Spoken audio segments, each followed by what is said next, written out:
Kia ora, boys and girls, or Year 12s in particular. It's Miss Mac. I'm just deciding to do another video. It'd be really good if maybe if you're watching this, you could actually tell me that you watched it and if it was any good. There is a comment section. I think it's still enabled. You could go, that was terrible, I didn't understand anything, or thanks, could you explain this? That would be quite good. Also, if you know another program that I can use to make these videos, then you can let me know. I'm kind of getting a bit bored with YouTube Live and I'm wanting to explore other options.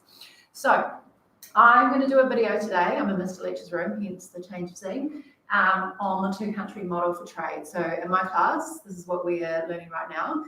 The other class, you're going to learn that probably in term 3-ish, all right, because you're doing inflation at the moment. So two-country model is quite a cool model. It's an extension of supply and demand.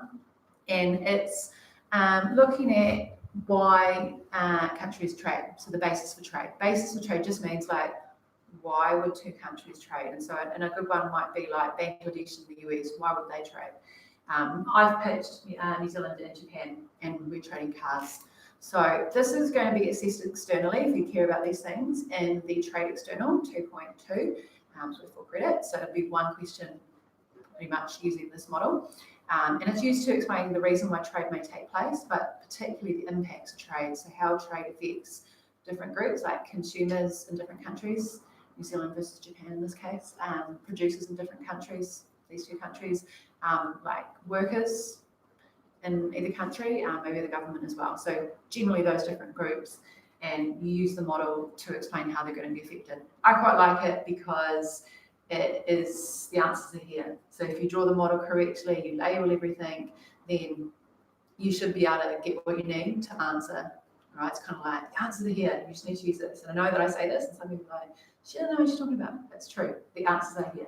So I'm just noting that it's a little bit hard to see this in the video. So I'm just going to try and pull these desks a bit closer.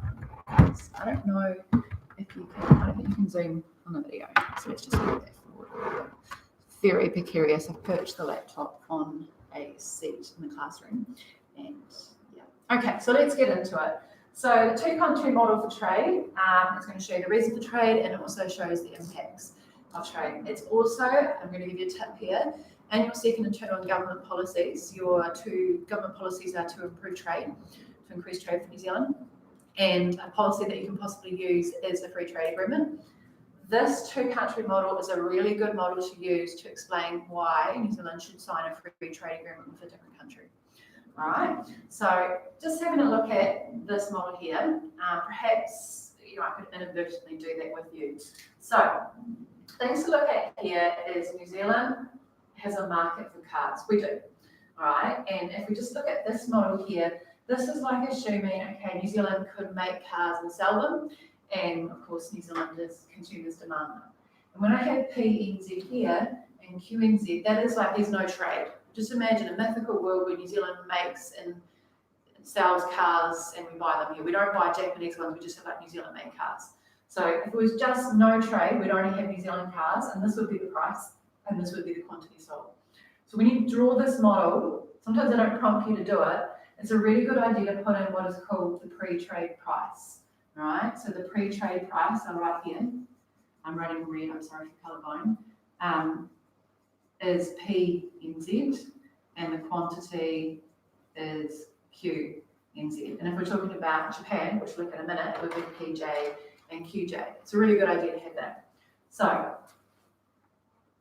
this is the two-country model. Hi, Mr. Taro, goodbye. Here. That's very annoying, you just interrupted me. So, if we go to Japan, they also have a market for cars, and it comes probably no surprise to any of us that they make cars, they're quite good at it. So they have their production and sales of cars and their consumption of cars. So with their model, if there was no trade, Japan didn't trade with anyone, they just had cars in Japan and that's it, then the price would be PJ and QJ. PJ would be the price for a car in Japan, and quantity QJ is the quantity that would be sold. A little bit put off now because Mr. Taro's interrupted me. Try and get back on track. So, put a little bit of dot. So, both countries just exist separate of each other, and then I don't know, maybe like someone does some Googling in New Zealand and works out that, so this is the current rate in New Zealand for a car. It's quite expensive. I wonder if I could get it cheaper overseas. I mean, I know I'd have to pay for it to be shipped here and all that, but I wonder if it's cheaper to buy a car overseas. Yes, it's quite a lot cheaper in Japan. It's significantly cheaper. I actually feel like deja vu. I talked to you about Corollas, Toyota Corolla. So let's imagine a Toyota Corolla, if we made it in New Zealand, would be like 120 grand to buy. Whereas if we bought the Toyota Corolla from Japan, it would be like, I don't know, 10 grand, brand new, 5 grand, like really cheap. So someone does their research and is like, it's like way cheaper. Wonder if we could like ring up Japan and see if they might be willing to sell to us. And like, that would be a really good idea because we could pay a lot less if we traded with Japan. And like, I could convince them to sell to us because like Japanese producers, you're getting like what, 5-10 grand for your Corolla? They're retailing for like 120 grand or whatever in New Zealand. So for the Japanese producers of the cars in this instance, they have an incentive to want to sell to New Zealand because New Zealand has a much higher price than Japan. And for New Zealand consumers of cars here, they have an incentive to want to buy from Japan because the Japanese prices are much lower. So when I talk about the basis to trade, which is the cause, okay, the reason is that the price NZ is greater than the PJ, right? So think about consumers. They're like, yes, let's go trade. And the producers in Japan are like, yes, let's go trade, because they're thinking about their revenue, their profit, ultimately, whereas these guys are thinking about affordability. Okay, I'll just put it forward. So let's look. So we've worked out that, it's cheaper there. They're like, it's better price here. So how do they work out a price to trade at? Like they recognize they can trade with each other. There's a basis for trade. The next step is to find a trade price that they can all agree on. And this doesn't happen like, bang, do you want $10, whatever. What happens is there's negotiation and haggling, just like you would do if you were going like to a market situation where you get to negotiate the price. So the negotiations would take place, but one of the big assumptions with this model, the two-country model, is that Japan and New Zealand can only trade with each other. They can't like just buy a little bit from Japan and then go find, I don't know, Korea, or can we buy some cars as well? No, we're showing that if New Zealand wants to get some more cars, some import, buy cars from a foreign country, they can only get it from Japan. It's a very simplistic assumption, but that's just where we're going with this. So we can only buy cars from Japan. So we can, whatever we want, they have to have available. On the same token, if Japan can only trade with us, whatever they have to sell, we have to take all of it. Otherwise, they just get left sitting on in a dock, a port in Japan. So that's not good. So it's the idea that their surplus, if the price was to rise, because remember they're looking for a higher price, if their price to rise, they would have a surplus, because as soon as you start going above the Japanese equilibrium, you've got a price above equilibrium, so you end up with a surplus. So they would have a surplus of cars, whereas any price below New Zealand's equilibrium, because we're like, we could get a cheaper price in Japan, is going to create a shortage situation. So if we can only trade with each other, then we need to find a price, and so where we negotiate and we kind of like have to investigate a price that's going to mean that our shortage is equal to their surplus. And so you kind of like, I don't know, I guess like in the old days, they'd be like, what about like 80 grand from New Zealand? And then the Japanese producers are like, no, 90 grand. So you'd have some negotiating to and fro until you found a price that both countries could agree on, and that's called the trade price. It's probably more accurate to call it PT, trade price, because this is not a world price. We're only looking at two countries who are trading with each other. We're not looking at the whole world. So if we agree that PT is the trade price, we know that that's going to work when New Zealand's shortage is going to be exactly equal to Japan's surplus. So i.e. the quantity of cars that we are left short, all right? And we're going to have a shortage because if the price in New Zealand falls to PT, the quantity supplied in New Zealand is going to decrease because now they're receiving a lower price. So as the price falls, the quantity supplied falls, less profitable. But as the price falls, the quantity demanded in New Zealand will increase, because as the price falls, the quantity demanded increases, because now it's relatively more affordable. Law of demand, law of supply. So as that happens, you create a shortage situation.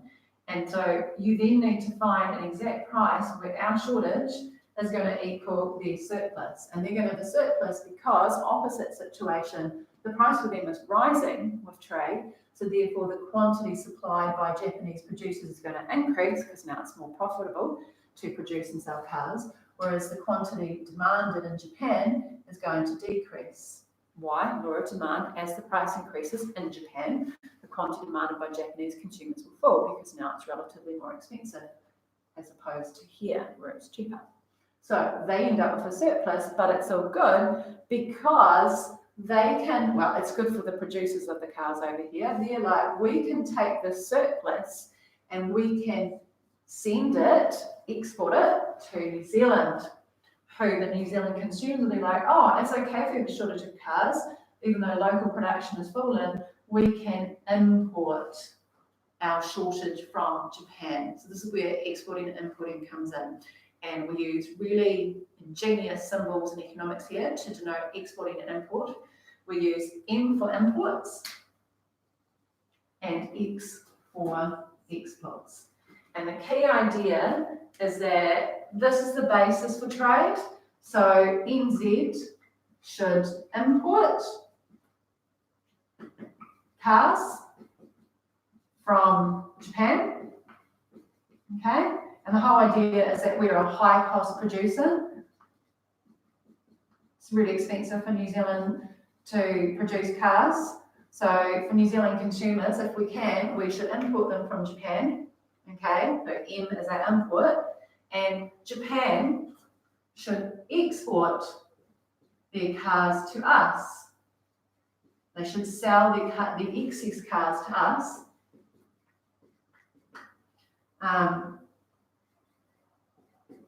Because they're a low-cost producer, right? Kind of going on price.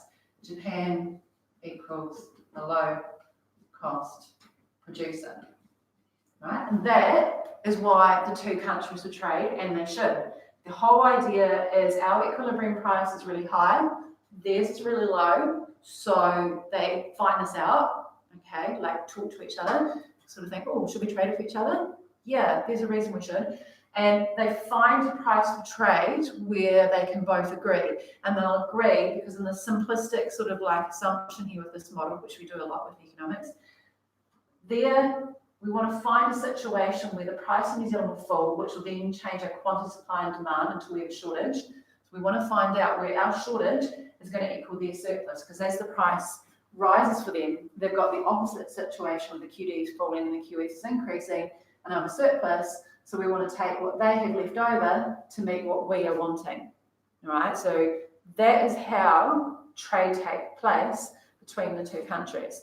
The other big assumption that some of you might be wondering is the vertical axis here is price, but we don't think about yen versus New Zealand dollars. We keep out exchange rates because otherwise it would get into quite complicated mess and people would be like, this is too much for me to think about. So we just assume that the same relative prices, or there's no currency conversion required. All right, so I hope that's helped you to understand why two countries can trade using the supply and demand model. I recommend that you maybe do your workbook activities. Like, I really encourage you to do this. It seems really boring, and I know some of us don't like to write. I don't like to write all the time, but if you actually practice drawing the model and labeling everything fully, then that's going to help you to be able to do it when you need to under pressure in your internal next term or in an exam. And it's the same with the writing, like you actually have to kind of like write this out in sentences. If you never practice it, then when you finally have to, it'll be really hard. So bite the bullet, and as you watch this video, which I'd love some feedback, please maybe go back onto one of the workbook exercises that we've done and see if you can do it yourself. Okay? Otherwise, you could also make your own video and post it. That would be quite awesome. All right, so I'll end it here, and if we've got time, I'll do a quick video where we just use this to discuss the impacts on different groups.